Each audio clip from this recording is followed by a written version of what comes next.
Tiba-tiba Pak oknum Rosoik tendang saya punya paha. Langsung dia bilang, sekarang kita ke kantor polisi. Bukannya mereka bawa saya ke kantor ke Polda, mereka bawa saya ke Bimuku Di hutan. di hutan. Pun dia bilang duduk bebek. Saya duduk bebek, langsung dia tendang saya punya dada. Pas saya jatuh dia langsung injak saya punya dada lagi. Saya berdiri, pas saya bangun dia pukul saya.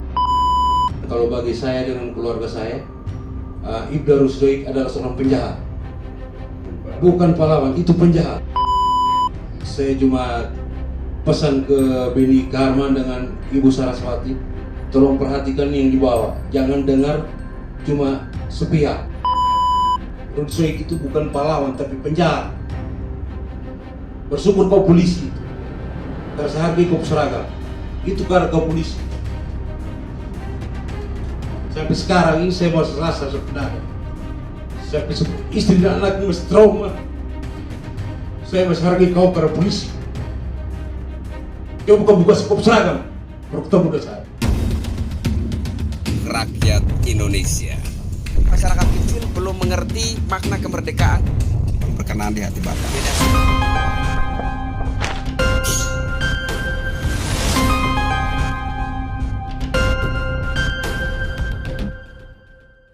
Assalamualaikum warahmatullahi wabarakatuh.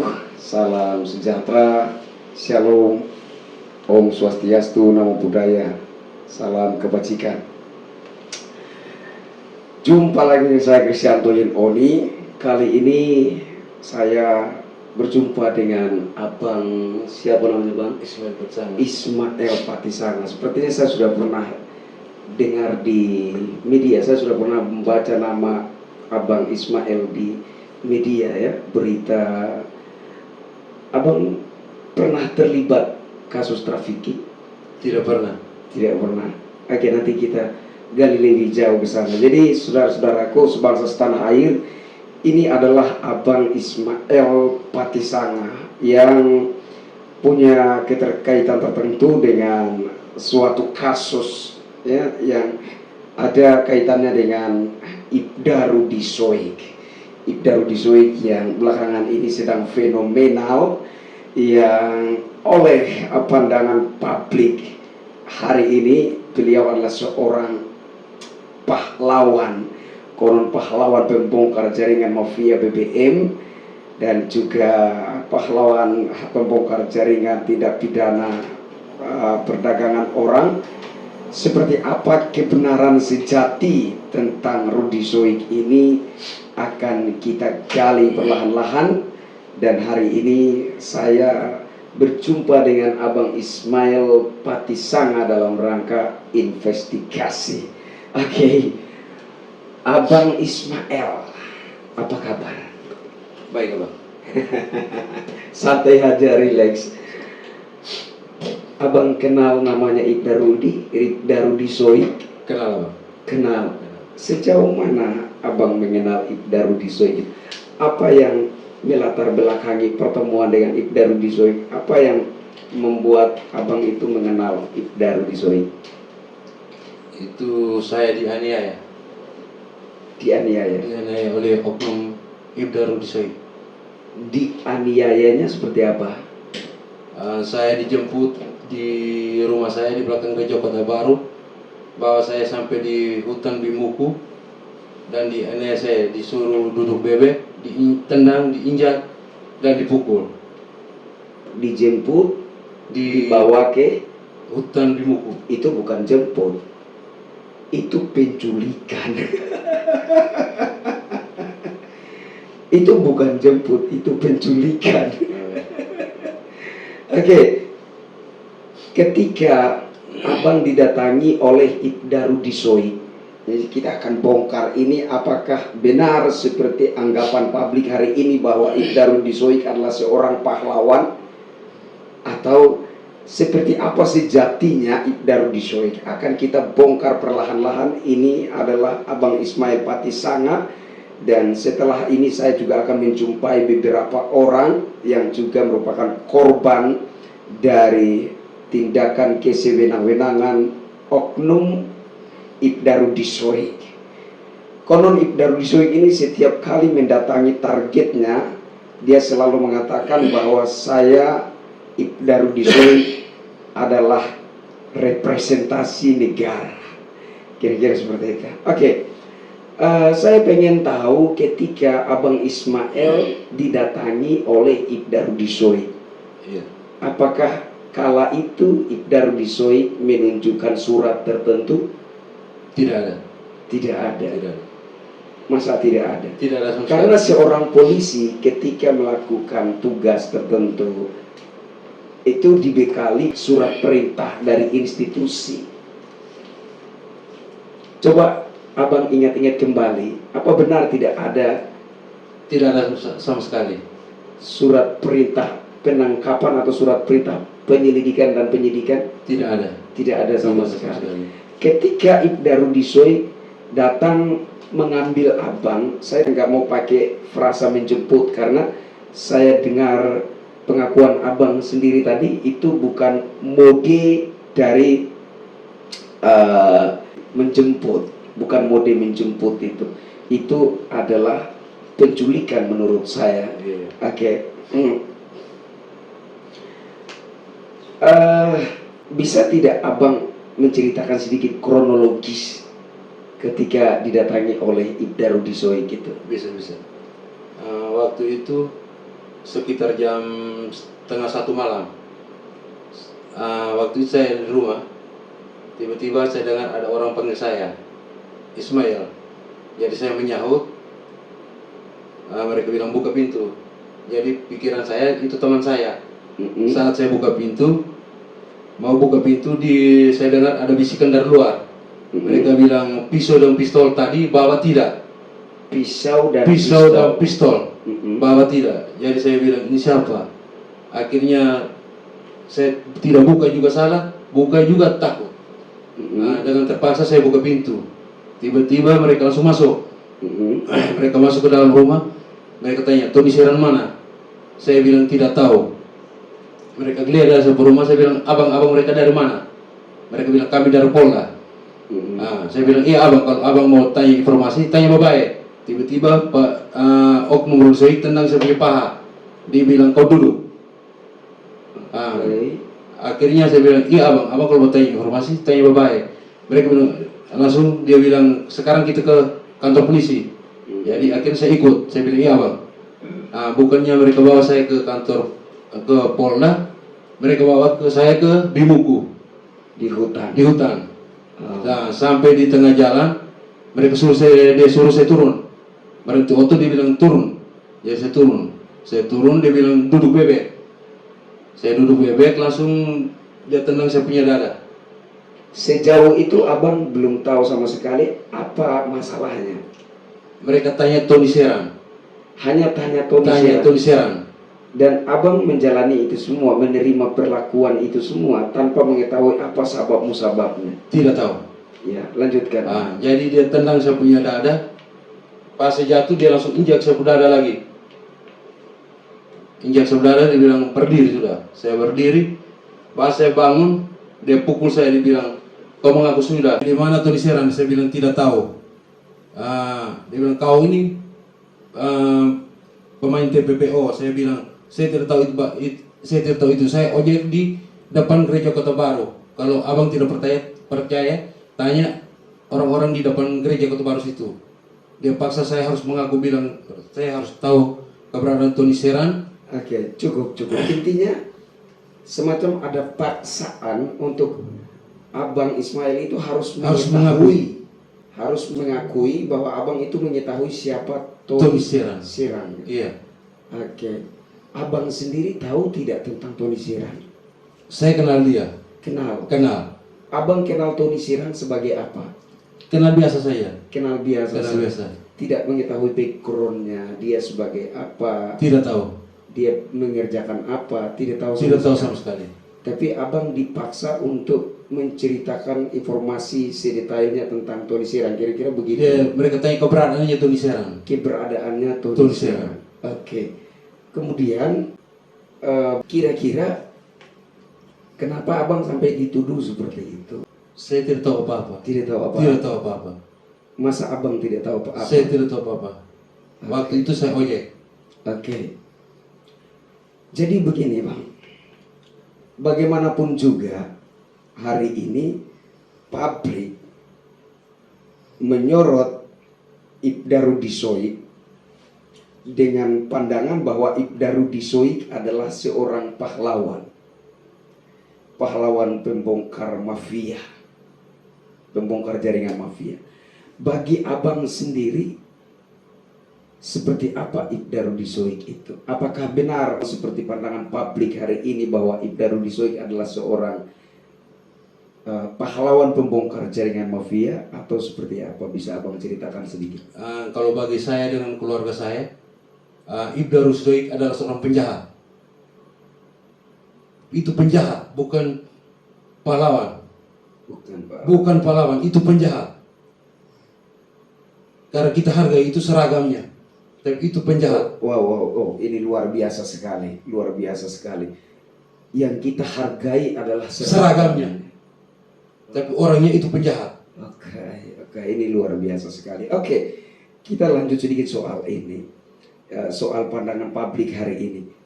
Apa yang ingin Abang Ismail sampaikan kepada publik yang saat ini tengah memandang Ibda Rudi Soik sebagai pahlawan? Apa yang ingin abang sampaikan ke mereka? Bagi teman-teman semua, menganggap Rudi Soik adalah pahlawan, tapi dia itu penjahat yang bersembunyi di balik baju coklatnya. Itu penjahat.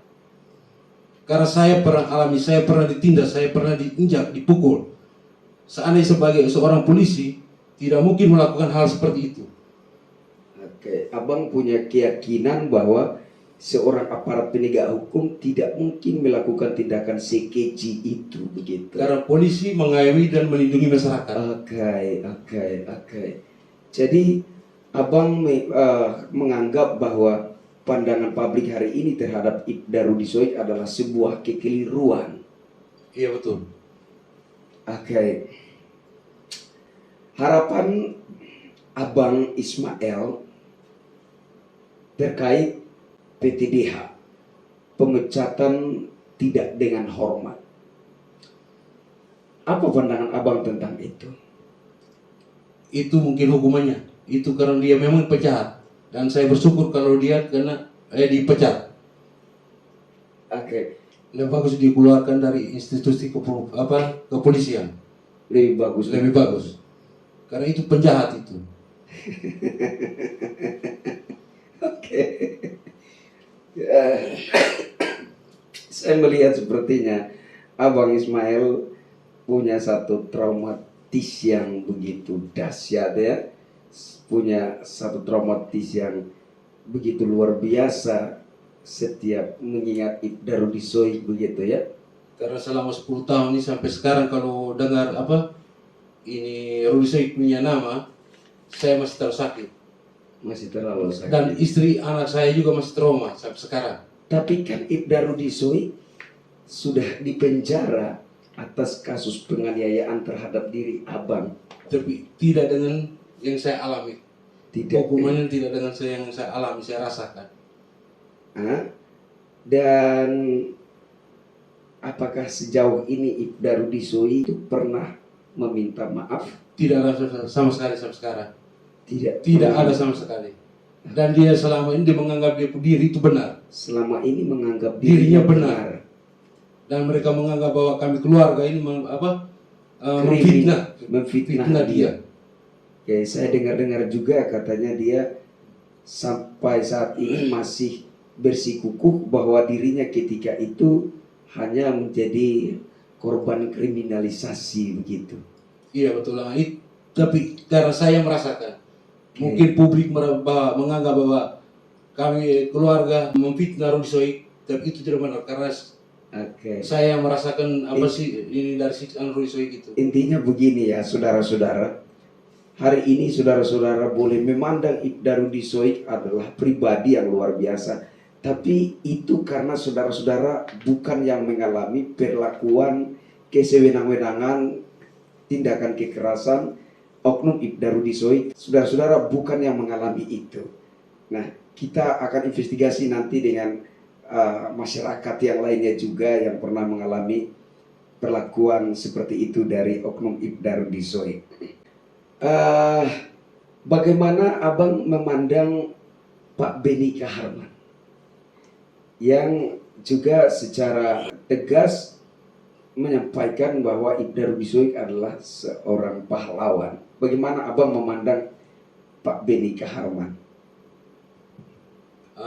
Kami keluarga sangat kecewa dengan Beni Kaharman karena waktu mereka turun ke Kupang bukan lihat korban, saya yang jadi korban mereka terlihat, tapi mereka lihat Rudi Soik. Ketika itu kan ada Komisi 3 Iya. DPR RI. Datang di Kupang dan waktu itu saya hadir juga di Polda. Ada juga Komnas HAM. Waktu itu Komisi 3. Ya, saya Komnas HAM juga saya datang. melihat dari berita ada Komnas HAM, ada perwakilan dari Komnas HAM, ada beberapa dari Komisi 3 termasuk Pak Ruhut Sitompul. Iya. Ketika itu mereka tidak melihat abang, Tidak ada. tidak ada kepedulian terhadap abang. Tidak ada sama sekali. Oke. Jadi abang kecewa terhadap Pak Beni Kaharman. Seperti apa kekecewaan abang? Saya sangat kecewa karena dia menganggap bahwa selama ini Rudi Soik adalah pahlawan. Dia tidak melihat kami masyarakat kecil yang ditindas. Oke. Ini kasus itu tahun berapa ya bang? 2014. 2014. Itu kira-kira bulan apa tahun 2014? Saya agak lupa itu, yang tahun 2014 waktu itu. Apakah tahun yang sama Pak Beni Kaharman datang? Iya, Tahun yang tahun yang sama. Oke. Jadi itu dasar kekecewaan abang bahwa abang tidak dipedulikan atau ekstrimnya abang itu semacam tidak dianggap sebagai manusia. Iya betul. Oke.